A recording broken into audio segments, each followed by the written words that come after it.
আমন্ত্রণ সবাইকে আবার ডেমোক্রেসি অনুষ্ঠানে আপনাদের সঙ্গে আছে আমি সাইফুল হক। দর্শক, বৈষম্য বিরোধী ছাত্র আন্দোলনের ব্যানারে শুরু হওয়া আন্দোলন রূপ নিয়েছে সহিংসতায়। পরিস্থিতি মোকাবেলায় সারা দেশে কারফিউ জারি ও সেনা মোতায়েনের সিদ্ধান্ত নেওয়া হয়েছে। কোটা সংস্কারের দাবিতে চলমান কমপ্লিট শাটডাউনের দ্বিতীয় দিনে রাজধানী ঢাকাসহ সারা দেশে তৈরি হয়েছে ভয়াবহ পরিস্থিতি। সরকার কোটা সংস্কারের উদ্যোগ নেওয়ার প্রতিশ্রুতি দিলেও আন্দোলন থামছে না।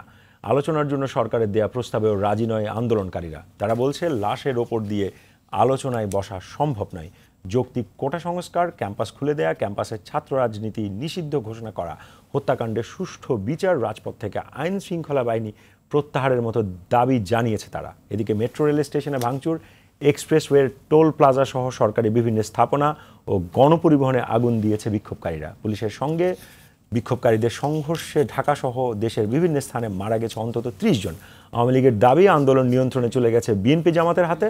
অন্যদিকে বৈষম্য বিরোধী ছাত্র আন্দোলনের সমন্বয়করা বলছেন ভাঙচুর কিংবা অগ্নিসংযোগের মতো সহিংস কর্মকাণ্ডের সঙ্গে তাদের কোনো সম্পৃক্ততা নেই। অন্যদিকে চলমান আন্দোলনে পূর্ণ সমর্থন দিয়েছে বিএনপি। দর্শক, এমন বাস্তবতায় আজ আমাদের আলোচনার বিষয় কারফিউ জারি ও সেনা মোতায়েনের সিদ্ধান্ত। আর এই বিষয়ে আলোচনার জন্য আমাদের সঙ্গে স্টুডিওতে রয়েছেন সাবেক সচিব আবু আলম মোহাম্মদ শহীদ খান, আরও রয়েছেন সিনিয়র সাংবাদিক হারুনুর রশিদ, এবং এছাড়া আমাদের সঙ্গে অনলাইনে যুক্ত থাকবেন আওয়ামী লীগ নেতা একে ফাইজুল হক রাজু। দর্শক, আপনিও চাইলে আমাদের সঙ্গে এই আলোচনায় অংশ নিতে পারেন।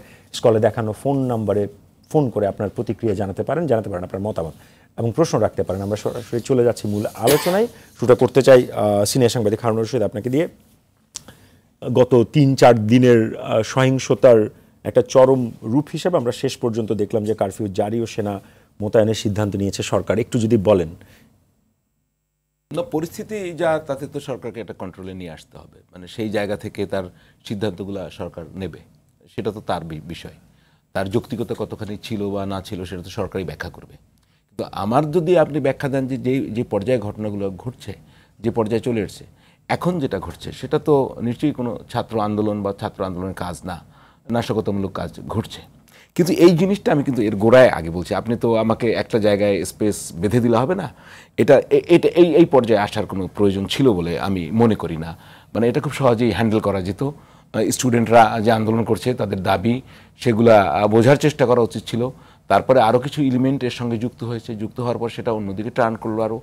সেই জায়গাটা হচ্ছে যে এগুলো তো পলিটিক্যাল বিষয়, পলিটিক্যালি আসলে এগুলো সলভ করতে হয় আমি মনে করি। কেননা পলিটিক্যাল গভর্নমেন্ট তো আপনি খেয়াল করবেন, তো পলিটিক্যাল গভর্নমেন্ট খুব কেয়ারফুলি এবং খুব সংবেদনশীলতার সঙ্গে মানুষের দাবি দেওয়া, আমি খালি স্টুডেন্ট কেন, যে কোনো মানুষের দাবি দেওয়া, সেগুলো যৌক্তিক হলে অথবা সেটা যৌক্তিকতার উপাদান থাকলে সেটা স্ট্রাকচার কী হবে, কাঠামো কী হবে, সেইগুলো কিন্তু পলিটিক্যাল গভর্নমেন্টের খুব দ্রুতই অ্যাড্রেস করা দরকার। মানে বিষয়টা হচ্ছে কি, এই কমিউনিটিটা খুব বড়। আপনি স্টুডেন্ট কমিউনিটিটা যদি মনে করেন, তো তাদের দাবিটা একটা বড় কমিউনিটির দাবি। তারা ধরেন কোটা সংস্কারের কথা বলছে, বা তাদের অন্য আরও কোনো জায়গা থাকতে পারে, সেখানে আমার দ্বিমত থাকতে পারে। তাদের অনেকগুলো দাবির সাথে আমিও একমত পোষণ করি না, কোনো একটা জায়গার ক্ষেত্রে সংস্কারের ব্যাপারে আমি একমত। কিন্তু কোটা আন্দোলনের সমন্বয়করা কিন্তু বলছেন যে যেই ভাঙচুর বা যেই সংস্কার, আমি এটা শেষ করি, জি, যে তাদের ধরেন এই কোটার রিয়ারেঞ্জ যেভাবে করতে চায় তার অনেক ব্যাপারে আমার সাথে দ্বিমত আছে, কিন্তু সেটা তো আলাপ করতে হবে যে কোন জায়গায় দ্বিমত, কোনটা হতে পারে কোনটা হতে পারে না। মানে সেই আলাপটা এত দেরিতে এই প্রস্তাবটা খুব দ্রুত না দিয়ে শুরুতেই যদি আলাপ করা যেত তাহলে এখানে আসতোই না। এটা যে প্রশ্নটা করছিলেন সেটা করেন, যে এখন তো তারা বলছে নাশকতা তো আরেকটা পার্ট। আমি বলি এটা তো স্টুডেন্টের কাজ না, আমি বারবারই বলছি। তাদের আপনার মুভমেন্টগুলো শুরু থেকে দেখেন, ভেরি পিসফুল মুভমেন্ট, তারা এটা করে নাই এবং এটা করতে পারে না তারা। সুতরাং এইটা গভর্নমেন্টকে হ্যান্ডেল করতে হবে, কারা করছে কিভাবে করছে গভর্নমেন্ট সেটা বের করুক। হ্যাঁ, সেটা বের করা দরকার এবং সেটা তার কন্ট্রোল করার জন্য তার কারফিউ লাগলে সেটা করবে। সেদিন পলিটিক্যালি যেহেতু সে এটাকে ফেস করতে চাচ্ছে না বা এখন পর্যন্ত পারেনি, দেন সে এটাকে আপনার তার যে সিস্টেমগুলো আছে, মেকানিজমগুলো, সেগুলো ব্যবহার করবে। সরকারের হাতে আরও মেকানিজম আছে, কিন্তু পলিটিক্যাল গভর্নমেন্ট কীভাবে কোনটা হ্যান্ডেল করবে সেটা তার ব্যাপার, সে তার স্ট্রেংথকে সে বুঝবে। এটা হচ্ছে আমার বিষয়। আর হচ্ছে সরকার আলোচনার প্রস্তাব দিয়েছে, এটাকেও আমি ধন্যবাদ জানাই এইভাবে যে বেটার লেট দ্যান নেভার, মানে দেরি হোক যায়নি সময়, সেই জায়গা থেকে সে পরে একটি প্রস্তাব দিয়েছে। কিন্তু আমি বারবারই বলছি সেটি আগে গেলে আমার মনে হয় এই জায়গাটা তৈরি হতো না। জি জি, আমি একটু সাবেক সচিব আবু আলম মোহাম্মদ শহীদ খানের কাছ থেকে একটু শুনতে চাই, যেমনটা হারুন রশিদ বলার চেষ্টা করছিলেন যে এটা আপনার একটু দেরি হয়ে গেছে। আমি যদি একটু প্রশ্নটা এভাবে রাখি যে এই জায়গায় আসতে পারে, এটা কি আপনার সরকারের যারা তথ্য সরবরাহকারী বা গোয়েন্দা সংস্থার কাছে কোনো ইনফরমেশন বা এই অনুমানটা কি করতে পারেনি যে এইরকম একটা ভ্যান্ডালিজমের দিকে যেতে পারে? না, আমি মানব জমিনে একটা পুলিশের রিপোর্ট বোধহয় তারা প্রকাশ করেছিল, অন্য কোনো পত্রিকা প্রকাশ করেছে কিনা আমি জানি না। সেখানে কিন্তু পুলিশ ঈদের আগেই এই ধরনের একটা রিপোর্ট করেছিল যে ঈদের পরে কোটা এবং অন্যান্য বিষয় নিয়ে একটা আন্দোলন দানা বাঁধতে পারে এবং এটা বড় ধরনের একটা আন্দোলনে রূপান্তরিত হতে পারে ফুল রিপোর্টটা। সুতরাং আমি মনে করি না যে ইন্টেলিজেন্স এজেন্সি বিশেষ করে পুলিশের পক্ষ থেকে আগাম জানানো হয়নি, বিষয়টা এরকম না। আর আসলে আমাদের সরকারের চরিত্রগুলোকে একটু বোঝার চেষ্টা করতে হবে। মানে এখন বোঝার চেষ্টা করি এই জন্য যে ধরেন আমাদের ভারত বিভাগের পর থেকে পাকিস্তানের সরকার বা বাংলাদেশে যে সকল সরকার আছে দুই একটা সরকার ব্যতিক্রম ছাড়া সবসময় সরকার মনে করে যে তারাই হলো রাইট, তারা ঠিক করে দিবে যে কে কিভাবে চলবেন। যেমন কোটার ব্যাপারে তাদের হচ্ছিল যে আমরাই তো ঠিক করে দিব, কেন ছাত্ররা এরকম আন্দোলন করবে বা আন্দোলনকারীদের সাথে ওই যে উনি যেটা বললেন আরুন সাহেব, যে আন্দোলনকারীদের পালস বোঝা, তাদের সাথে আলোচনা করা, অংশীজনের সাথে আলোচনা করা, এগুলো তো ভাই ডেমোক্রেটিক প্রসেস, মানে গণতান্ত্রিক প্রক্রিয়ার অংশ। গণতান্ত্রিক রীতিনীতি, প্রক্রিয়া, কালচার, একদম গণতান্ত্রিক সংস্কৃতি যদি বলি তাহলে সব কিছু কাভার করে যায়। তো গণতান্ত্রিক সংস্কৃতি যদি আপনি চর্চা না করেন তাহলে তো আপনি ওই যে পালস বুঝতে পারবে না, ভাববে যে ফু দিলেই উড়ে যাবে, এরকমটা আমরা শুনেছি তো এরকম বক্তব্য। মানে 3 দিন 4 দিনে সরকারের টোন অনেক নরম, গতকাল থেকে টোন খুব নরম, কমপ্লিট সারেন্ডার। এটারও দরকার ছিল না, যেটা আরুন সাহেব বলছেন যে এইটাতে আলোচনা হইতে পারে। কোটা সংস্কারের আন্দোলন যারা করছেন তাদের সাথে আমরা কয়েকবার আলোচনায় বসছি এরকম টক শোতে, এবং তাদের সাথে কিন্তু আমাদের কথাবার্তা হয়েছে যে আপনি যে দাবি করতেছেন 5% 10% এটা সম্ভব না, এটাকে ঠিক করতে হবে, চলে আলোচনা করতে হবে। তো এই আলোচনা করার তো আমরা প্রয়োজনীয়তা বোধ করি না এবং তাদের সাথে আলোচনা করব না।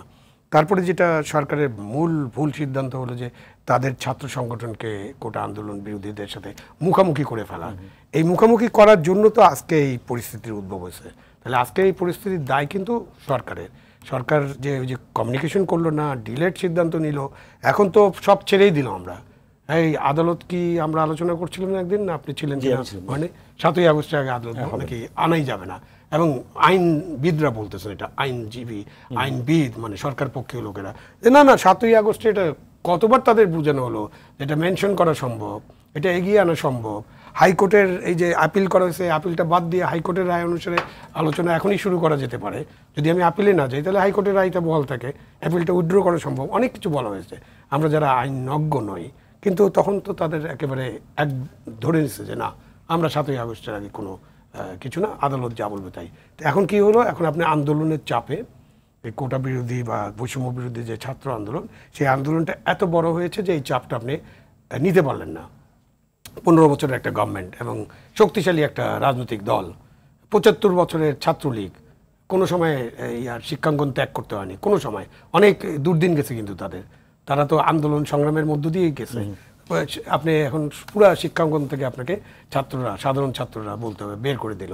তো আপনি এই অবস্থায় গেলেন বিকজ অফ আপনার ইগোর কারণে হতে পারে। সোজাসুজি বললে এটা একটা ইগোর কারণে, যে আপনি এদের সাথে আলোচনাই করলেন না। এখন এই আন্দোলন গত 3 দিন, আপনি যেটা বলছেন 3 দিন 4 দিনে, এখন এই আন্দোলনে তো অনেক লোকজন অংশগ্রহণ করছে, অনেকের অনেক কিছু থাকতে পারে। রাজনৈতিক যেটা বলা, সরকার যেটা বলছে যে এখানে বিএনপি, জামাত বা অন্যান্য সংগঠন তারা আন্দোলনে যোগ দিয়েছে। আচ্ছা, এইটা কি সরকার জানে না? সরকার যখন বিরোধী দলে ছিল তারা এসব করেনি? সারা পৃথিবীতে যে কোনো আন্দোলন, এখানে ভদ্র দেশে, একদম সিভিল গণতান্ত্রিক দেশে, এই ধরেন ইউকেতে গাজা নিয়ে যখন আন্দোলন করলো, তখন লেবার পার্টি গাজা আন্দোলনকে সমর্থন করছে না? যখন তাদের ফরেন পলিসি হচ্ছে যে ইসরায়েলকে তারা সাহায্য করবে, ইসরায়েলকে, তাই না? তো আন্দোলন করছে, তো লেবার পার্টি সমর্থন দিচ্ছে না, তারা দাঁড়িয়ে গেছে না? তো এটা পৃথিবীর দেশে দেশে যখনই কোনো আন্দোলন হবে, আন্দোলন সংগঠিত হবে, তখন আপনার বিপরীতে যে রাজনৈতিক দল থাকবে সেই দল অবশ্যই সেই আন্দোলনে অংশগ্রহণ করবে, সেটা আপনার হিসাবের মধ্যে থাকতে হবে। এবং এটাও আজকে পরিষ্কারভাবে বলা প্রয়োজন যে রাজপথে আন্দোলন করেন, কোনো অসুবিধা নেই। আপনার মত প্রকাশের স্বাধীনতা নিশ্চিত করার জন্য আপনি আন্দোলন করবেন, আপনার গণতান্ত্রিক অধিকার নিশ্চিত করার জন্য আপনি আন্দোলন করবেন, আপনি একটা নির্বাচন ব্যবস্থা ঠিক করার জন্য আন্দোলন করবেন, ঠিক আছে। কিন্তু গত 2-3 দিনে 60 জনের বেশি প্রাণহানি, যেটা খুবই দুঃখজনক।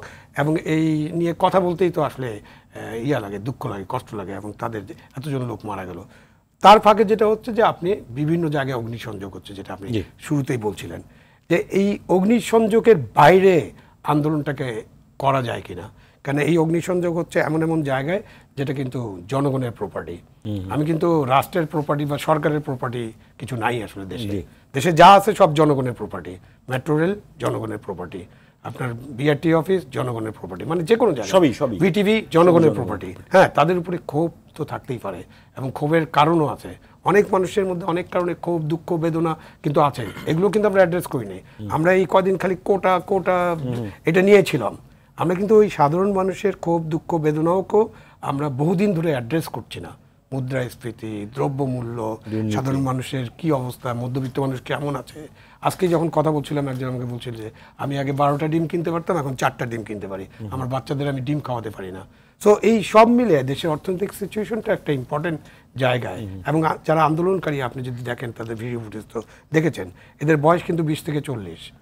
40-এর উপরে কোনো লোকজন আমি বিশেষ করে দেখিনি, সাধারণত 20 থেকে 40।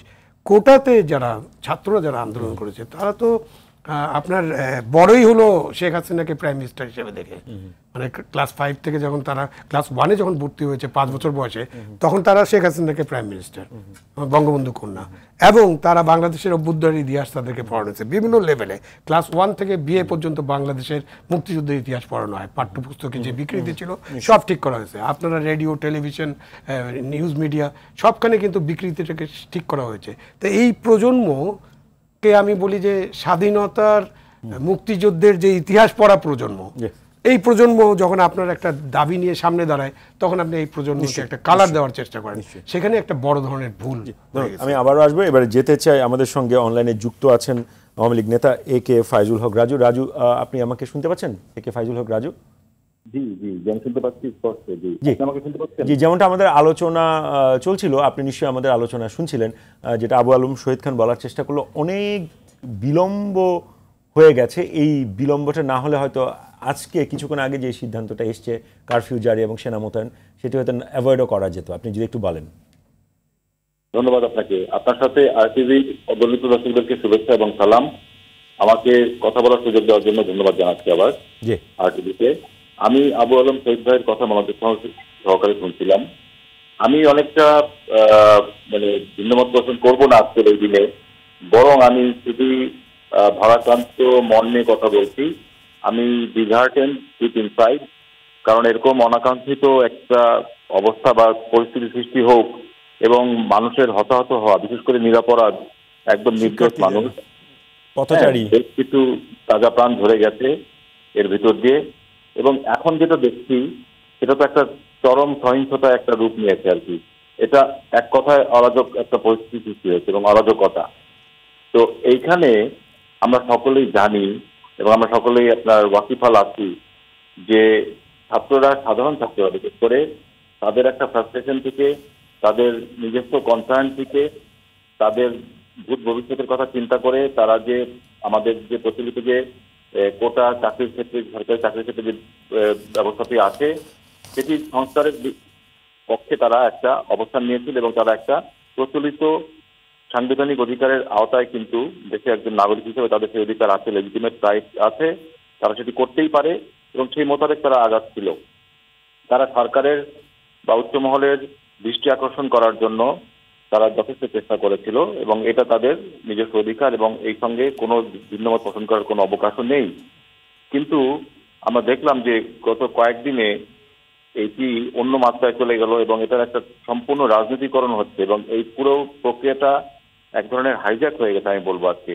এখন আবু আলম শহীদ ভাই বলেছেন যে অন্যান্য রাজনৈতিক দল অবশ্যই সহমর্মিতা জানাতে পারে, এখানে আপনার রাজনৈতিক দলগুলোর পক্ষ থেকে এদের আন্দোলনকে অ্যাডপ্ট করতে পারে বা অ্যাপ্রুভ করতে পারে, এটা সরকারও কিন্তু এ ব্যাপারে কোনো দ্বিমত পোষণ করে না। কিন্তু যখন আপনি চোরাগুপ্তা হামলা, আপনার অতর্কিত হামলা এবং রাষ্ট্রীয় গুরুত্বপূর্ণ স্থাপনা অর্থাৎ KPI যেটা বলি আমরা, কি পয়েন্ট ইনস্টলেশন, সেসব, যেমন আপনার মেট্রো রেল, তারপরে আপনার টোল প্লাজা, সরকারি অফিস আদালত, তারপরে আপনার পুলিশের আপনার যে আপনার প্লাজা আছে আপনার শহরে সেসব, এবং থানা সহ এমন কিছু নেই এবং ব্যক্তি পর্যায়ের আক্রমণ, এটা একটা অন্যরকম জিঘাংসার পর্যায়ে চলে গেছে। মানে এটা রাজনৈতিক জিঘাংসা এবং এখানে জানেন যে সরকারের বিরোধী তারা আছেন, আমরা খুবই স্পষ্ট।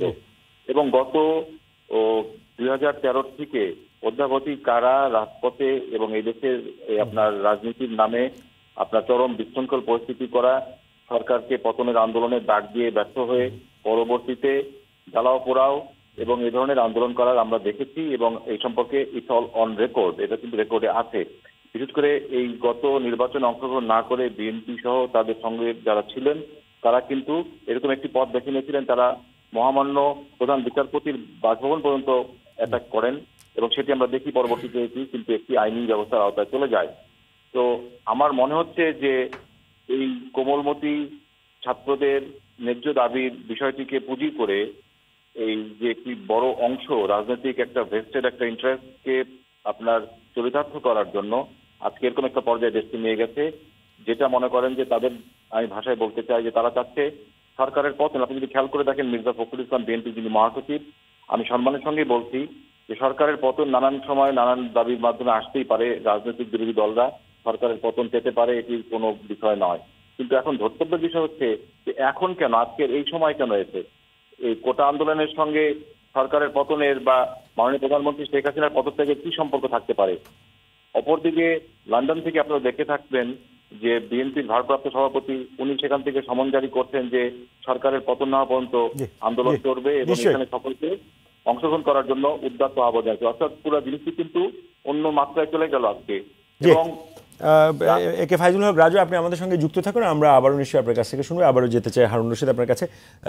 যেমনটা উনিও বলার চেষ্টা করছিলেন যে আসলে যেটা হয়েছে সেটি খুবই অনাকাঙ্ক্ষিত, সেটা তো আমরা আসলে যেই ক্ষতিটা হয়ে গেছে সেটা আসলে কোনো কিছুতে আর পূরণ হবার নাই। এখন আসলে এই কারফিউ জারি এবং সেনা মোতায়েনের ভেতর দিয়ে কি এই সংকট থেকে আমরা কি বেরোতে পারবো কিনা? যখন কারফিউ জারি করা হয়, যখন সেনা মোতায়েন করা হয়, অথবা 144 যেটা আজকে ডিএমপিতে ছিল সভা সমাবেশ নিষিদ্ধ, এরপরও গভর্নমেন্টের হাতে টুলস আছে। তো এই টুলসগুলো প্রয়োগ করে গভর্নমেন্ট তার পরিস্থিতিকে নিয়ন্ত্রণ করার জন্য, আপনি পরিস্থিতি স্বাভাবিক নাই, এটা আপনার প্রথম ধরে নিতে হবে। নিশ্চয়ই এটা সবাই বুঝতে পারছে পরিস্থিতি স্বাভাবিক। এখন এটা দিয়ে পারবে কি পারবে না সেটা তো মানে আমি আগাম বলতে পারবো না। এখন ধরেন আপনার কারফিউ যদি মানুষ কখনো ভাঙতে চায়, কারফিউ ভাঙার তো রেকর্ড আছে, সেটা দেখা যাবে সামনে আসলে ইমপ্যাক্ট। আমি কিন্তু এই মুহূর্তে আপনাকে বলতে পারবো না। কিন্তু আমাদের যে রক্তক্ষরণের জায়গাটি সেটা হচ্ছে, আবু আলম শহীদ খান সাহেব বলেছেন যে আমাদের স্থাপনাগুলো সেখানে হামলা হচ্ছে, মেট্রো রেল হামলা হচ্ছে, পাবলিক, এগুলো কিন্তু পাবলিক প্রপার্টি হচ্ছে রাষ্ট্রের সম্পদ, আমার সম্পদ, আপনার সম্পদ। তো সেগুলো রক্ষা তো খুবই জরুরি, এবং এগুলায় যারা হামলা করে তাদেরকে দ্রুত আইনের আওতায় আনতে হবে, এটার কোনো বিকল্প নাই। এখন এটার চেয়ে ধরেন এইটার আমি মনে করি যে একটা পলিটিক্যাল পার্ট, একটা পলিটিক্যালি গভর্নমেন্ট তার একটা পজিশন ব্যাখ্যা করে, কিন্তু আমি মনে করি ইমিডিয়েটলি এগুলো বন্ধ করার ব্যবস্থা নেওয়া দরকার, এগুলো যাতে না হয় সেই জন্য দরকার। এখন পলিটিক্যাল গভর্নমেন্ট দুই ধরনের কাজ করে, একটা হচ্ছে তার টুলসগুলো ব্যবহার করে, একটা পলিটিক্যালি সেটা চেষ্টা করে। পলিটিক্যালি যে চেষ্টাটা সেটা কিন্তু এই যে একটু আগে আলোচনা করলাম যে কোটা সংস্কারকারীদের বিরুদ্ধে, আন্দোলনকারীদের এগেনস্টে ছাত্রলীগকে দাঁড়িয়ে করা, মুখোমুখি করা না, বরং ছাত্রদেরকে দিয়ে ছাত্রদেরকে কনভিন্স করা। খুবই ইন্টারেস্টিং পলিসি। এখন যে এই কোটা যারা সংস্কারের আন্দোলন করছে, ওদের যারা সমন্বয়কারী আছে, আমি জানি না গভর্নমেন্ট সরাসরি এখন পর্যন্ত ওদের সাথে কোনো যোগাযোগ স্থাপন করতে পারছে কিনা, আমরা তো কথা বলতে পারি। তো এটা কি মন্ত্রীর চেয়ে এফেক্টিভ ছিল ছাত্রলীগের সাথে যদি সুসম্পর্ক থাকতো, সেই জায়গাটা তো নাই। আমি সেটাই বলছি যে পলিটিক্যাল গভর্নমেন্টের political solution is the best. আমি এটা বাদ দেন, যদি জাতির কোনো বড় সংকট হয়, সেখানে কিন্তু শুধুমাত্র সরকার না, অন্যান্য রাজনৈতিক দলগুলোকে নিয়ে সরকার কাজ করে, কিন্তু আমাদের কিন্তু সেই স্পেসটা নাই। এটা আপনার মনে রাখতে হবে। আপনি কিন্তু সংকটের সেই জায়গায় যে সব রাজনৈতিক দলকে নিয়ে আপনি কাজ করবেন, সেই স্পেসটা আপনিই রাখেননি। তো সেই জায়গাটা এখন সরকারকে এগুলো ম্যানেজ করতে হবে। এবং আমি এইটুকু আশা করি যে সহিংসতা, নাশকতা, সরকারি সম্পদ বিনষ্ট, এগুলো যেন দ্রুত বন্ধ হয়। আবু আলম শহীদ খান আপনার কাছে যেতে চাই, যেটা উনি বললেন যে সরকারের অনেকগুলো টুলস থাকে, এবং সেই টুলস হিসেবে আজকে আমরা দেখলাম, যদি আমরা ধরে নিই সেই পলিটিক্যাল টুল হিসেবে কারফিউ জারি এবং সেনা মোতায়েন করা হয়েছে, প্রশাসনিক টুল হিসেবে ব্যবহার করা হয়েছে। আরেকটি প্রশ্ন যেটা উনি তুলেছেন যে আন্দোলন যারা করেছেন কোটা সংস্কারে, তাদের যারা নেতৃত্বে ছিলেন তাদের সাথে সরকার আসলে কমিউনিকেশনই স্থাপন করতে পারেননি, এটি একটি বিষয় তুলেছেন, প্রশ্ন তুলেছেন। এই দুটি বিষয় যদি একটু বলেন যে আসলে কারণ ওরাও কিন্তু বলেছে যে এখন কিন্তু আমরা আর আলোচনায় বসতে রাজি নাই এবং সরকারকেই আসলে এটা সমাধান করতে হবে। প্রথমে তো তারা শর্তহীনভাবে এখন শর্ত আছে। প্রথমে আসি যে এই যে ছাত্র সংগঠনগুলোর মধ্যে সুসম্পর্ক, এটা খুবই গুরুত্বপূর্ণ বিষয় আপনি উত্থাপন করলেন। এই সুসম্পর্ক আছে বাংলাদেশে? নাই। এই আপনি বিশ্ববিদ্যালয়, উনি একজন বিশ্ববিদ্যালয় শিক্ষক, উনি জানেন না ওনার বিশ্ববিদ্যালয়ে কি হয়? কথা তো বলে নাই, মানে বলতে পারে না বা বলার সুযোগ নাই। তো আপনি বিশ্ববিদ্যালয়ে গেস্ট রুম, গণরুম, অমুক তমুক, এই যে নির্যাতন, কোনো সংগঠনকে আপনি ওখানে ঢুকতে দেবেন না, সাধারণ ছাত্ররা নির্যাতিত হবে। তারপরে কি কোনো সংগঠন, যে সংগঠনের ৭৫ বছরের ঐতিহ্য আছে, যে সংগঠনের ঐতিহাসিক তাৎপর্য আছে, ভাষা আন্দোলন, অমুক আপনার ৬৬ আন্দোলন, ৬২ আন্দোলন, ৬৯ গণ অভ্যুত্থান, ৭১ মুক্তিযুদ্ধ, ৭০ নির্বাচন, স্বৈরাচার বিরোধী আন্দোলনের ঐতিহ্য আছে না? সেই ছাত্র সংগঠনকে এখন ছাত্র সমাজ পছন্দ করে না, আপনি শিক্ষাঙ্গন থেকে বের করে দিয়েছে। এটা তো ট্রু, এটা বাস্তবতা। এবং এটা তো গভীরভাবে ভাবতে হবে যে আমরা যে ছাত্ররা যে আন্দোলন, ছাত্রদের এই আন্দোলন তো ছাত্রদের করার কথা না। আপনি কার সাথে কথা বলেন? আপনি ডাকসু নাই কেন? আপনি চাকসু নাই কেন? আপনার ছাত্রদের প্রতিনিধি নাই কেন? এই ছাত্রদের প্রতিনিধির মাধ্যমে তো ছাত্রদের বক্তব্যগুলো আসার কথা ছিল। আপনি দেশে একটা গণতান্ত্রিক দেশ, আপনি এই স্বৈরাচার যখন ছিল ৭৯, ৮০, ৮১, ৩বার ডাকসু ইলেকশন হয়েছে, আর পরবর্তীকালে আরেকবার হলো। তা আপনি একটা গণতান্ত্রিক দেশে গত ১০-২৪ আর ১০-এ ৩৪ বছর আপনি একটা গণতান্ত্রিক দেশে ঠিকমতো ডাকসু ইলেকশন করেন না, ছাত্রদের প্রতিনিধি নেই, তারা কার কাছে কথা বলবে? তো যখন এই ছাত্রদের নেতারা থাকবে না, মানে প্রতিনিধিশীল নেতা, ভোটের মাধ্যমে নির্বাচিত নেতারা থাকবে না, তখন তো আন্দোলনটা কিছু মানুষের কাছে থাকবে। এবং তারা কতটা ম্যাচুরিটি দেখাবে, তাদের কতটা সক্ষমতা আছে, এটা তো বিবেচনা করতে হবে। সুতরাং তাদের আন্দোলন তো অন্য কেউ নিয়ে যেতে পারে। এখন আসি, মানে ওইটা একটা আমাদের ব্যর্থতা, সেটাও কিন্তু সরকারকে ভাবতে হবে এই মুহূর্তে আসলে।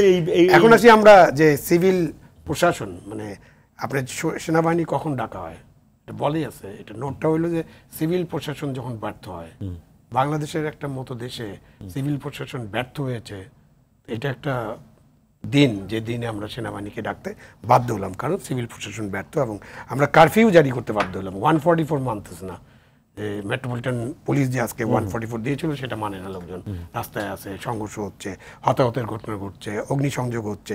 তো এই অবস্থায় এখন সিভিল প্রশাসনের ব্যর্থতার কারণে একটা গভর্নমেন্ট আছে, গভর্নমেন্ট নিশ্চয়ই কারফিউ দিতে পারে, সেনাবাহিনী তলব করতে পারে, সব ঠিক আছে, ইভেন কি ইমার্জেন্সিও দিতে পারে, সেটাও সংবিধানে আছে। সুতরাং ইমার্জেন্সি আসলে আমি খুব অবাক হব না, কারণ এটা সংবিধান সম্মত। কিন্তু উনি যে জিনিসটা উত্থাপন করছেন সেটা খুব গুরুত্বপূর্ণ, যে এইগুলো হলো আপনার অ্যাডমিনিস্ট্রেটিভ সলিউশন, টুলস। আপনার কাছে বন্দুক থাকবে, আমরা এই এক লাইন দিয়ে শেষ করি, কিন্তু তার বাইরে পলিটিক্যাল টুলস আছে। দুঃখজনক হলো বাংলাদেশে আমরা সেই টুলসগুলো আমরা আসলে ব্যবহার করতে পারি না। আমরা আরো শুনবো আপনাদের আলোচনা। দর্শক, আওয়ার ডেমোক্রেসি অনুষ্ঠানে নিচ্ছি ছোট বিরতি, আমাদের সঙ্গেই থাকুন, ফিরছি একটু পরে।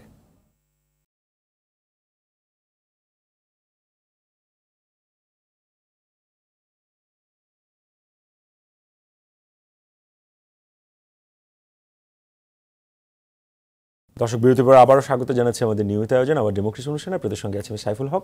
আজ আমাদের আলোচনার বিষয়ে কারফিউ জারি ও সেনা মোতায়েনের সিদ্ধান্ত। আবারও ফিরছি আলোচনায়, আবারও যেতে চাই সিনিয়র সাংবাদিক হারুন রশিদ আপনার কাছে। যেমনটা আপনি বলছিলেন যে বিলম্ব হয়েছে, এখনও সরকারকে এই পথটা বের করতে হবে, কীভাবে এই সংকট থেকে বের হওয়া যায়। অনেকগুলো টুলসের কথা বলছিলেন, পলিটিক্যাল টুলস আছে, অ্যাডমিনিস্ট্রেটিভ টুলস আছে। তারপরও যে প্রশ্নটি আছে, রোববার দিন আদালত বসছে এবং যেখানে হয়তো একটা ইঙ্গিত আমরা সরকারের কাছ থেকে পেয়েছি যে তারা 80% কোটার প্রস্তাব করবে। সরকার না, এটা হচ্ছে আওয়ামী লীগ। আওয়ামী লীগের সরকার আলাদা, হ্যাঁ, আওয়ামী লীগ 80% কোটার প্রস্তাব তারা করবে। এবং যদিও আমরা শুনেছি যে কোর্টের এটা অগাস্ট মাসে হওয়ার কথা, প্রধান বিচারপতিও বলেছেন, কিন্তু সব কিছুর মধ্যে আমরা দেখছি যে এক ধরনের মেনে নেওয়ার যে জায়গাটা, তো সেটা একটা দিক।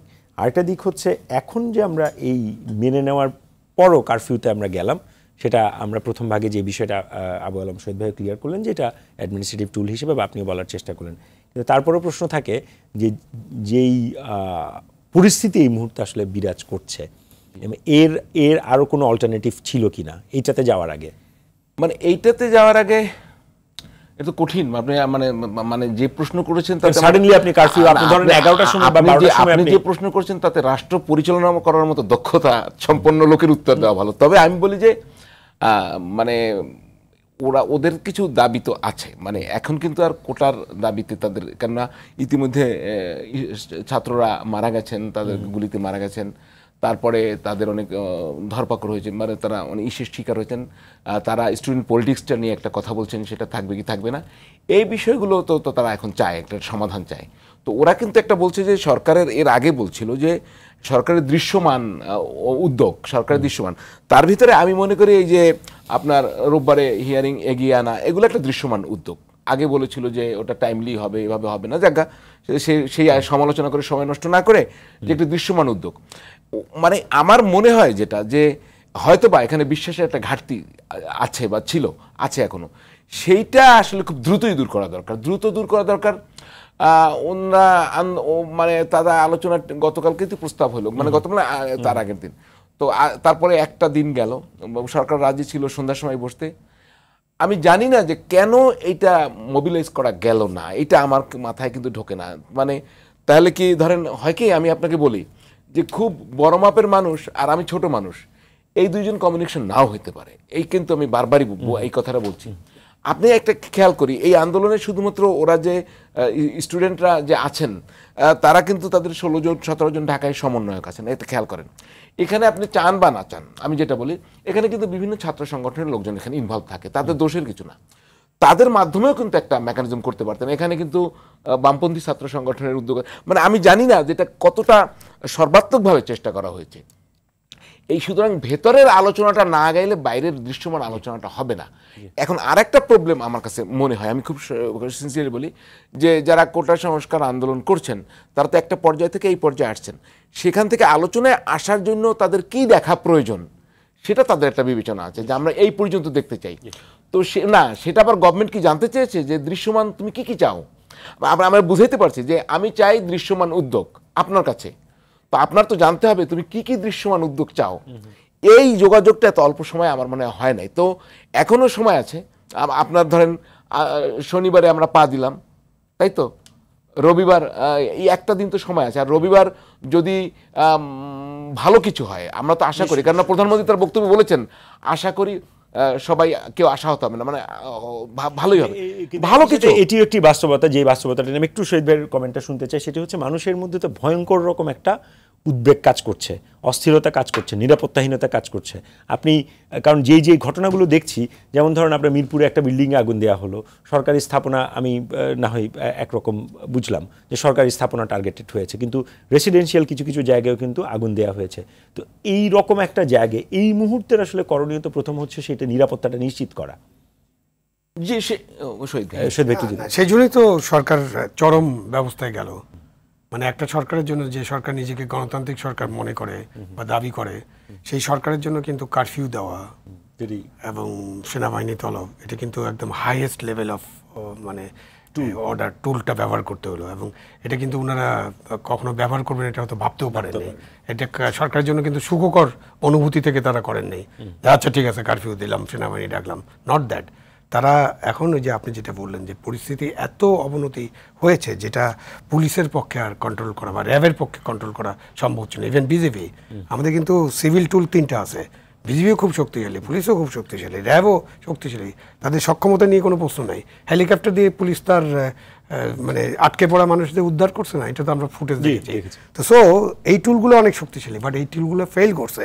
ফেল করার জন্য এখন আমরা সেনাবাহিনী তলব করলাম এবং কারফিউ দিলাম, এটা হতে পারে। একটু এই মুহূর্তে আসলে ঢাকার পরিস্থিতিটা শুনতে চাই। এই মুহূর্তে গণভবনের সামনে আছেন আমাদের সহকর্মী সাকিবুর রহমান। 14 দলের বৈঠকের সিদ্ধান্ত সম্পর্কে তার কাছ থেকে আমরা একটু শুনে আসি। সাকিব, আপনি আমাকে নিশ্চয়ই শুনতে পাচ্ছেন? জি জি, একটু যদি বলেন বৈঠকের পর আপনারা কি জানতে পেরেছেন? বৈঠকে মূলত 14 দলের পক্ষ থেকে প্রধানমন্ত্রীর কাছে আবেদন করা হয় যে যেহেতু বিভিন্ন জায়গায় রাষ্ট্রীয় সম্পদ এবং জানমালের উপর হামলা করা হচ্ছিল, সেই রাষ্ট্রীয় সম্পদ এবং জনগণের নিরাপত্তার স্বার্থে যেন সেনাবাহিনীকে মোতায়েন করা হয়। পরে তারা নিজেদের মধ্যে বৈঠক শেষে স্থানীয় প্রশাসনের আন্ডারে সেনাবাহিনী আজ রাত 12টা থেকে, অর্থাৎ 12টা অলরেডি বেজে গিয়েছে, এখন থেকে সেনাবাহিনী তাদের কাজ শুরু করবে এবং স্থানীয় প্রশাসনের যে আইন রয়েছে সেই আইনগুলো মেনে কাজ করবে। এর পাশাপাশি এর যে কয়েকদিনের যে পরিস্থিতি সেই বিষয়গুলো নিয়েও তাদের মধ্যে আলোচনা হয়েছে। সেই আলোচনার প্রেক্ষিতেই মূলত কিন্তু এই সিদ্ধান্তটি নেওয়া হলো। বেশ কয়েকটি প্রশ্ন ছিল আমাদের, যে কিভাবে সেনাবাহিনী কাজ করবে, কারা কারা আওতামুক্ত থাকবে বা কি করবে, সেই বিষয়ে কিন্তু কোনো উত্তর দেওয়া হয়নি। বলা হয়েছে যে একটি প্রজ্ঞাপন জারি করা হবে, সেই প্রজ্ঞাপনের মাধ্যমে সবকিছু জানিয়ে দেওয়া হবে। কবে নাগাদ প্রজ্ঞাপনটা জারি হতে পারে? কারণ আপনি 12টা বলছেন, একটা তো সাধারণত ভয়েড পিরিয়ড থাকে, যে মানুষের প্রস্তুতি নেওয়া, বা কেউ যদি বাসার বাইরে থাকে সেরকম কোনো আমাদের জি এই প্রশ্নগুলো আমাদেরও ছিল, যে যেহেতু মানুষের প্রস্তুতির বিষয় রয়েছে, কিন্তু কোনো বিষয়ে কিন্তু একটি লিখিত যে বক্তব্য, তার বাইরে কোনো কথাই তিনি বলেননি। আওয়ামী লীগের সাধারণ সম্পাদক ওবায়দুল কাদের তিনি কথা বলেছেন, লিখিত যে বক্তব্য, লিখিত বক্তব্যের বাইরে তিনি কোনো প্রশ্নের উত্তর নেননি। সব শেষে শুধু বলেছে যে প্রজ্ঞাপনে সবকিছু ক্লিয়ার করে দেওয়া সেই হবে। প্রজ্ঞাপন পেতে কত সময় লাগবে সেটাও বলেননি, সেটাও তিনি এখানে আমাদেরকে ক্লিয়ার করেন নাই। ওকে। আর আর আর অন্য কোনো তথ্য আপনি যুক্ত করতে চান যেটা দর্শকরা হয়তো জানতে চাইতে পারে বলে আপনার মনে হচ্ছে, বা দর্শকদের জন্য? না, এমন কোনো তথ্য নেই, কারণ যেহেতু পুরাতন যে কথাগুলো সেগুলোই বলেছেন, যে শিক্ষার্থীরা তাদের সঙ্গে আলোচনা করতে চায়, একটি তৃতীয় পক্ষ জামাত বিএনপি এখানে নাশকতা করছে, এই বিষয়গুলো নিয়ে তাদের কথা হয়েছে, মূলত এগুলোই তারা বলেছেন। জি। এবং আপনি যে জায়গায় আছেন তার আশেপাশে আসলে অবস্থাটা কি, সেটা কি একটু বলা যাবে? আমি ঠিক গণভবনের সামনে রয়েছি, সেখানকার অবস্থা তো একেবারেই যেভাবে নিরাপত্তা রাখা হয় সেভাবে নিরাপত্তা বেষ্টনীতে রাখা হয়েছে। এবং আমরা যখন অফিস থেকে গণভবনে যাই তখন কিন্তু 27 নাম্বার বা ফার্ম গেট এই এলাকাতে কোনো ধরনের কোনো সহিংসতার খবর আমরা সহিংসতা দেখি নাই। একদম স্বাভাবিক যে পরিস্থিতি, সেই পরিস্থিতি কিন্তু ছিল। ধন্যবাদ সাকিবুর রহমান, আপনি নিরাপদে থাকুন এবং আমাদের সঙ্গে যুক্ত থাকবেন আবারও নিশ্চয়ই। যেমনটা আমাদের সহকর্মী সাকিবুর রহমান গণভবনের সামনে থেকে বলছিলেন যে একটা প্রজ্ঞাপন জারি করা হবে। তো একদিকে উনি লিখিত ঘোষণায় উনি বলে দিলেন যে 12টা থেকে কারফিউ জারি হতে যাচ্ছে, এবং একই সাথে প্রজ্ঞাপন, তার মানে কিছু সময় হয়তো পাওয়া যেতে পারে। এটা শহীদ ভাই ভালো বলতে পারবেন, তিনি সচিব ছিলেন। তবে আমি একটা কথা বলি, এই যে কারফিউ জারি হবে, এই হবে, এইটা পলিটিক্যাল লোক বলার কথা না, এভাবে বলে না, এটা প্রজ্ঞাপন গভর্নমেন্ট বলে।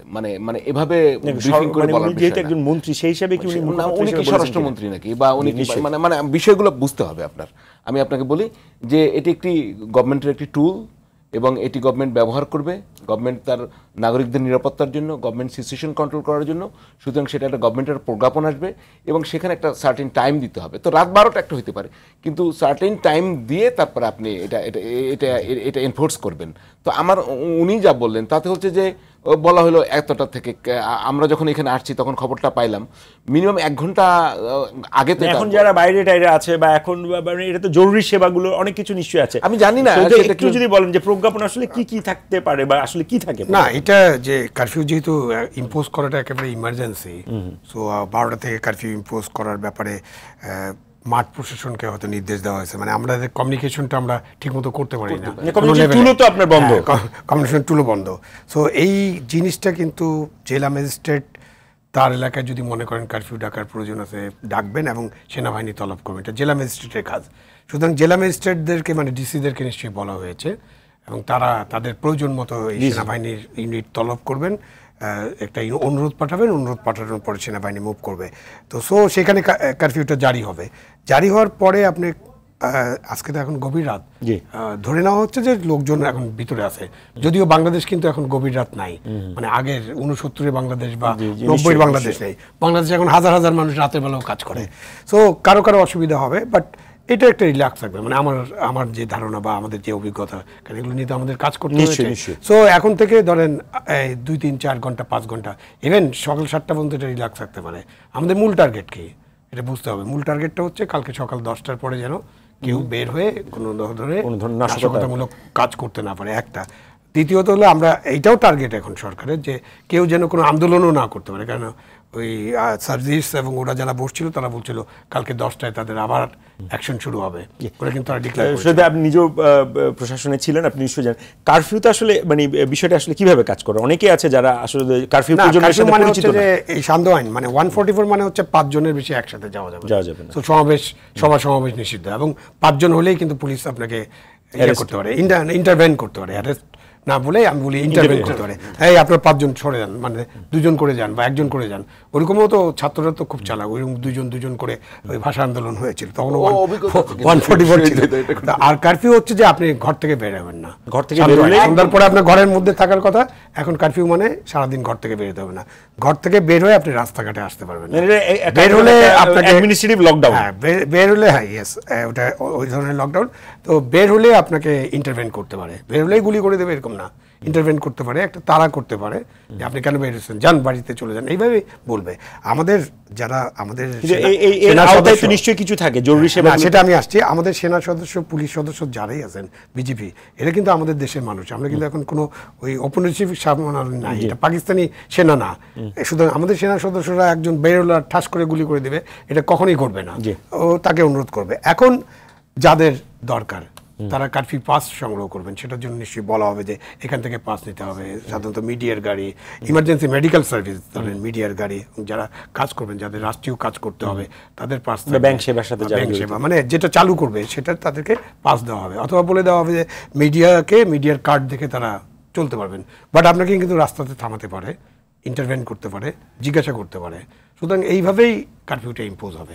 মূল টার্গেট হচ্ছে কেউ যেন রাস্তায় নেমে কোনো সমাবেশ, সভা, মিছিল এসব করতে না, এবং আন্তনগরের যে ট্রাফিক এটিও তো বন্ধ হয়ে যাবে। না অফকোর্স কারফিউ এভরিথিং বন্ধ, লোকজন না, এটা হলো গভর্নমেন্টের হরতালের মতো। আপনার কমপ্লিট লকডাউন শব্দটা আসছে না, এই কমপ্লিট লকডাউন চলতেছিল এতদিন ছাত্রদের, কমপ্লিট লকডাউন শুরু হলো সরকারের পক্ষ থেকে 12টা থেকে। এটার কি কোনো আছে যে ধরেন দিনের মধ্যে কত ঘন্টা কারফিউ, এটার কোনো নির্দিষ্ট না? এটা সরকার মানে জেলা ম্যাজিস্ট্রেট ডিসাইড করবেন যে কারো বাজার টাজার করা দরকার হতে পারে। আমরা দেখেছি না, আপনি দেখেন নাই, আমরা দেখেছি, আমাদের বয়স বোধহয় একটু বেশি ওনার চেয়ে, আমরা দেখেছি না যে আমরা যেমন আমি একেবারে পাকিস্তান আমলের কথা বলি, তখনও 2 ঘন্টা 3 ঘন্টা সময় দেওয়া হতো যে বাজার করার জন্য বা নিত্য প্রয়োজনীয় জিনিসপত্র, ইমার্জেন্সি রোগী নিয়ে যেতে হবে, সেই সময়টা দেবে, সেটা সময় দেওয়া হয়। মানে নির্দিষ্ট তাহলে আমরা এখনো কি পর্যন্ত আসলে প্রজ্ঞাপন না আসা পর্যন্ত বলতে পারছি না। এই যে প্রজ্ঞাপনের জিনিসটা কেন আসতেছে এটা আমি জানি না। কারফিউ ইম্পোজ করা একটা ঘোষণা, কিন্তু সেইটা ডকুমেন্টেশন হবে, বাট প্রজ্ঞাপন দিয়ে কারফিউ ইম্পোজ করতে হবে এরকম কোনো কথা নেই। এটা জাস্ট একটা মাইকের ঘোষণা, বা আপনাদেরকে জানালো, মিডিয়া ঘোষণা করে দিল। এরপরে যেটা প্রজ্ঞাপনটা আসবে, ওই প্রজ্ঞাপন বা যে কোনো পরিপত্র, সেটা আসবে হলো যে কাকে কাকে ছাড় দেওয়া হবে, কখন ছাড় দেওয়া হচ্ছে, কটা থেকে কটা পর্যন্ত থাকবে। মানে এটা এরকম কি, মানে এটা কি মানে অনির্দিষ্ট সময়ের জন্য? তো এখন তো অনির্দিষ্ট, সুতরাং অনির্দিষ্ট থাকতেই পারে, প্রয়োজন হতে পারে, কালকে সন্ধ্যা পর্যন্ত থাকতে পারে। কেন আমরা ধরে নিচ্ছি যে এটা ধরে নিতে পারে গভর্নমেন্ট, বাট এটা ট্রু নাও হইতে পারে যে লোকজনের বাসায় পর্যাপ্ত খাবার আছে, একদিনের খাবার অন্তত আছে, রাত 12টা বাজে এখন, এটা ধরে নিতে পারেন। বাট আমাদের দেশে লক্ষ কোটি লোক আছে যাদের প্রতিদিনের খাবার প্রতিদিনই নিতে হয়। আপনার যদি অভিজ্ঞতা থাকে একটু, কারণ না ওইটা তো 111 সময় কারফিউটা আমার মনে আছে, সেটা প্রথম কারফিউটা বোধহয় টানাই ছিল, তারপরে মাঝে মাঝে গ্যাপ দিত। তো যেটা আবুল আলম শহীদ খান সাহেব বলছিলেন, মানে এই কারফিউতে তো আসলে শ্রমজীবী মানুষ কাজ করতে পারবে না, তারা রিক্সা চালাতে পারবে না, এই জায়গাটা মানে খুব জটিল হয়, মানে যদি দীর্ঘকাল হয়। হয়তোবা আরো একটা কথা বলেন, অনেকে দিন আনে দিন খায়, আমি জানি না এখন এখানে তো একটা অর্থনীতির একটা ইস্যু আছে, কিন্তু অলরেডি এই আপনার কমপ্লিট শাটডাউনে কিন্তু আপনার বাজারের অবস্থা কিন্তু খারাপ, এটা অলরেডি। এখন হয়তো সরকার মনেই করতে পারে যে রাষ্ট্রের বৃহত্তর স্বার্থে তারা এই কাজটি করছে, কারণ আমি মনে করি এই প্রক্রিয়াটা যেন দীর্ঘকাল না হয়, খুব দ্রুতই যেন সমাধান হয়, সেইটাই এক্সপেক্ট করি আমি। মানে এটা যেন মানে এটার মাধ্যমে যেন সরকার যে সমাধান চাইছে বা যে জানমালের নিরাপত্তার জায়গাটা সেটা যেন খুব স্বল্পতম সময় হয়, সেটাই আমি এক্সপেক্ট করি আর কি। একে ফাইজুল হক রাজু, আপনি কি আমাকে শুনতে পাচ্ছেন? জি, আপনার কাছ থেকে একটু শুনতে চাই যে আসলে এই কারফিউ তো জারি হয়ে গেল, আমাদের সাংবাদিক বন্ধুও বললেন যে আপনার যেটা একটা প্রজ্ঞাপনের মাধ্যমে আসবে, আপনার যদি কোনো অভিজ্ঞতা বা আপনার যদি আসলে কোনো বক্তব্য থাকে কারফিউর ইস্যুসটা নিয়ে একটু যদি বলেন। না, কারফিউ তো আমরা ছোটবেলা থেকেই দেখে আসছি। কারফিউ একটা special measure, special situation demand special measure. Abu Alam Shahid ভাই সুন্দর করে বিশ্লেষণ করেছেন যে প্রজ্ঞাপনের মাধ্যমে ওখানে সমস্ত কিছু বলা থাকে। এটা একটা মানে আপনার শর্ট টার্ম একটা মেজার, অবশ্য যদি স্পেশাল মেজার, বাট এটা কিন্তু লং টার্ম হয় না সাধারণত। সরকারের একটা সদিচ্ছার বিষয়টি হচ্ছে যে এখানে খুব ইম্পর্টেন্ট যে তারা একটা সেটেলমেন্ট চাচ্ছে বিষয়টা, এবং সরকার এই ব্যাপারে খুব স্পষ্ট এবং খুব প্রুডেন্ট, অর্থাৎ স্বচ্ছতার সঙ্গে সরকার কিন্তু ঘোষণা দিয়ে দিয়েছেন সর্বোচ্চ পর্যায় থেকে মাননীয় প্রধানমন্ত্রীকে কোট করে পর্যন্ত বলা হয়েছে যে মাননীয় প্রধানমন্ত্রীও এই কোটা যে সংস্থা তার পক্ষে। সেখানে সরকার কিন্তু আগের থেকে ইনফ্যাক্ট সরকারের ভিতরে লোকজন অনেকে কিন্তু পক্ষে ছিল, হয়তো অফিসিয়ালি এরকম কোনো ঘোষণা আসছিল না, কিন্তু এটা যাতে স্কেলেশন হবে, এই পর্যায়ে যাবে, সেটা কিন্তু আনএক্সপেক্টেড ছিল। যাই হোক, আজকে আমরা এই পর্যায়ে এসে দাঁড়িয়েছি। আমি যে কথাটি আমার বক্তব্যের আগে বলতে চেয়েছিলাম, আজকে যে আমরা মেইহেম দেখছি, যে ডিস্ট্রাকশন দেখছি, যে আপনার ইনফার্নো দেখছি, এই যে আপনার বড় বড় আপনার দালান কোঠা হিসেবে এবং সরকারি আপনার বিল্ডিং গুলায় যে আগুন ধরিয়ে দেওয়া, শত শত গাড়ি পুরানো হলো, এই কালচারটা বাংলাদেশের রাজনীতিতে কারা করেছে? যদি পূর্বের কথা ভুলেও যাই, গত এক যুগে কারা এটা লালন পালন করেছে? এই ধরনের কালচার যে সরকারি স্থাপনায়, সরকারি গাড়িতে, মানুষের গাড়িতে পেট্রোল বোমা মেরে ফেলা, আপনার খাদ্যদ্রব্যের গোডাউনে আগুন দিয়ে দেওয়া, এবং এই যে আপনার সাপ্লাই চেইন। রাজু ভাই, সেই আলোচনায় গেলে রাজু ভাই সেই আলোচনায় গেলে আমাকে আরেকটা পাল্টা প্রশ্ন করতে হয় যে সেই রকম জায়গায় আমরা তাদেরকে সুযোগটা দিলাম কেন? সো এই প্রশ্ন বা মানে এই মুহূর্তে আমরা যে জায়গায় দাঁড়িয়ে আছি, সরকার কিন্তু কখনোই বলে নাই যে তারা ছাত্র যে আন্দোলন হচ্ছিল তার প্রতিপক্ষে তার অবস্থানে সরকারের পক্ষ থেকে এরকম কোনো কিন্তু হার্ডলাইনে যাওয়া হয় নাই। আবু আলম শহীদ খান কিন্তু একটা রিপোর্টের কথা বলেছেন, একে ফাইজুল হক রাজু, আবু আলম শহীদ খান কিন্তু একটা রিপোর্টের কথা বলেছেন যে মানবজমিনে প্রকাশিত হয়েছে ঈদের পরে এই ধরনের কেওসের একটা আশঙ্কা কিন্তু আছে, যেটি গোয়েন্দা সংস্থার কাছে এই তথ্যটা ছিল। নিশ্চয়ই এই মুহূর্তে আপনি যে কথাটা আসলে আপনার প্রথম ভাগে বলেছিলেন যে আসলে এই মুহূর্তে আমরা যে জায়গায় দাঁড়িয়ে আছি সেখান থেকে আসলে বেরোনোর রাস্তাটাই আমাদের প্রত্যেকের কাম্য, একটু যদি সেখানে বলেন। না, বেরোনোর রাস্তাটা একটাই, যে আলোচনার মাধ্যমে এটার একটা অ্যামিকেবল একটা সেটেলমেন্ট করে ফেলা। পুরো বিষয়টা কিন্তু সাবজুডিস ম্যাটার ছিল, অর্থাৎ অ্যাপিলেট ডিভিশনের মহামান্য আদালতের যেখানে কিন্তু এটা একটা ছিল, এবং সেটাকে কিন্তু এগিয়ে আনা হয়েছে, অর্থাৎ অ্যাটর্নি জেনারেল অফিস বিশেষ আপনার রিকোয়েস্টে একটা স্পেশাল চেম্বার জাজের মাধ্যমে কিন্তু এটা একটা সেটেলমেন্ট আসছে, এবং রোববার তো কালকের পরে, অর্থাৎ একদিন পরে আমরা রোববার পাচ্ছি। তো আইনি যে বিষয়টি ছিল পেন্ডিং, সেটি কিন্তু একটা সুরাহার জায়গায় যাবে। এখন পক্ষে বিপক্ষে যেখানেই যাক, মাননীয় প্রধানমন্ত্রীর তরফ থেকে এরকম একটি আশ্বাসবাণী দেওয়া হয়েছে যে এখানে একটা উইন উইন সিচুয়েশন থাকবে, সেটিও কিন্তু আমাদেরকে ধর্তব্যের ভিতরে নিতে হবে, কারণ সব পক্ষকে কিন্তু এখানে জয়লাভের একটি বিষয় আছে এখানে। এবং এটি আজকে সবচেয়ে বড় আমার কিন্তু যে আইন শৃঙ্খলা রক্ষা করা এবং জনমনে একটা শান্তি পরিবেশ বিরাজ করার জন্য যে যা যা করণীয় তা করতে হবে, এবং তারই প্রেক্ষিতে কিন্তু আজকে আমরা দেখছি যে এই মুহূর্তে জরুরি অবস্থা জারি করা হয়েছে। জরুরি অবস্থা না, কারফিউ জারি করা হয়েছে। জরুরি অবস্থা আবার ভিন্ন জিনিস। সর্বোপরি বিষয়টি সমস্যা করার জন্য। জি, ধন্যবাদ রাজু ভাই, আপনি আমাদের সঙ্গে যুক্ত ছিলেন, আপনাকে অসংখ্য ধন্যবাদ। আমরা একেবারে শেষে শুনতে চাই হারুন রশিদ আপনার কাছ থেকে। আমি একদম শেষেই বেরোনোর পথ আমি বললাম যে ওনার কথা শুনছিলাম, তো সবচেয়ে বড় যিনি রাজনীতিবিদ তিনি সবচেয়ে বেশি পাবলিক পালস বোঝেন। সুতরাং এই পাবলিক পালসটা বোঝার মতো কেউ কি আওয়ামী লীগের ভিতরে ছিল না? কেউ যদি নাশকতাও করে, এইটার আগামী ইনফরমেশন আমার কাছে থাকবে না। অর্থাৎ আমি মনে করি স্টুডেন্টদের এই পালসটা শুরুর দিকে বুঝতে ব্যর্থ হয়েছে, এটা বোঝা উচিত ছিল। এটা কোনো না কোনো জায়গায় ট্রেন একটা মিস হয়েছে। আমি আরেকটা কথা বলি যে এটা হয় কখনো কখনো দীর্ঘকাল ক্ষমতায় থাকলে কখনো কখনো উপেক্ষা করা হয় সাধারণ মানুষকে, সেই জিনিসটা এখানে হয়েছে। কারণ রাজনৈতিক নেতারা যখন প্রশাসকের ল্যাঙ্গুয়েজে কথা বলেন তখন বুঝবেন তিনি রাজনীতি থেকে বিচ্যুত হচ্ছেন। রাজনীতির বড় আদর্শ তো বাংলাদেশে বঙ্গবন্ধু, তার আপনি ল্যাঙ্গুয়েজ দেখেন না। সুতরাং follow him, the father of the নেশনকে ফলো করেন, তাহলে বুঝবেন কিভাবে পাবলিক পালস ধরতে হয়, কিভাবে পাবলিককে অ্যাড্রেস করতে হয়, কিভাবে পাবলিককে গুড বুকে নিতে হয়। আমি আর কিছু বলতে চাই না। শহীদ ভাই, শেষ 2 মিনিট আপনি যদি বলেন যে আসলে বেরোনোর একটা জায়গা। এখন তো এই যে কারফিউ ইম্পোজিশন, সেনাবাহিনী তলব, এইটার মাধ্যমে হয়তো পরিস্থিতি কিছুটা সামাল দেওয়া যাবে, বাট আমরা তো জানি না আগামীকাল কারফিউ কিভাবে হয়। যে সরকার যখন কারফিউ দেয় বা মানে একটা আন্দোলনের মানে কোন কন্ডিশনগুলো এরকম কিছু থাকে কি কারফিউর একটা আইডিয়াল স্ট্রাকচার, যে এই কন্ডিশনসগুলো যখন থাকে তখনই, নাকি এটা পুরোটাই সিচুয়েশনের উপর? পুরোপুরি সিচুয়েশন জেনে নিয়ে।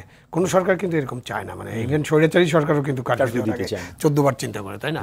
যে কারফিউটা হচ্ছে এমন একটা ইম্পোজিশন যে জনগণকে আপনি ঘরের মধ্যে জরুরি অবস্থা ছিল, তার জন্য সবচেয়ে বুমেরাং। আপনি এই জিনিসটাকে মানে যারা আন্দোলনে আছে বা বিক্ষোভকারী বা ছাত্ররা যারা এখন আন্দোলনে আছে তারা, এবং যারা ধরেন যাদের এই আন্দোলনে নাশকতা করার ইচ্ছা আছে, তারা সবাই কিভাবে এটাকে নেবে, এটা কালকে পরিষ্কার হবে। এবং কারফিউ তো একেবারে একটা মানে Extreme। মানে প্রতিদিন দেওয়ার বিষয় না, অনেক দিন ধরে দিতে পারবে না। অন্য টাইপের গভর্নমেন্ট হলে দিতে পারে, বাট এই গভর্নমেন্টের প্রতিদিন কারফিউ দিয়ে তো আমরা সবকিছু বন্ধ রাখতে পারবো না। সো এটা কাল পর্যন্ত, কালকে দেখা যাবে যে কি হয়।